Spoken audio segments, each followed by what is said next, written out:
Hi everyone! Sa video ito malalaman ninyo kung paano magbayad ng water bills using ng GCash. Kaya kung gusto nyo malaman, panoorin nyo po yung video na to hanggang dulo dahil ang video na to ay makakatulong po sa inyo.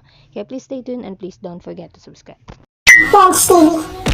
Gamit ng GCash ay punta po kayo sa bills.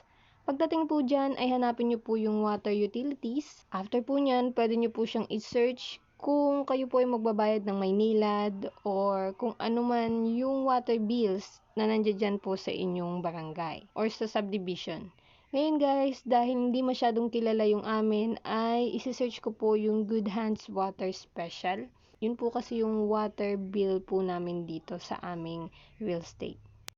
Dito guys, ilalagay nyo lang po kung magkano po yung monthly bill po ninyo for this month. Ilalagay nyo lang po yan dyan. Tapos sa may baba guys is yung payment application. Yung payment application pala guys is nakadepende po yan kung ano po yung babayaran po ninyo. Since na water bill plus monthly dues natin. So yung water bill plus monthly due, yun po yung ilalagay po natin dyan or pipindutin. Tapos ilalagay nyo po yung account number ng water bill po ninyo. Pati na din po yung account name po, kung sino po or kanino po nakapangalan po yung billing. I-next nyo lang po at confirm.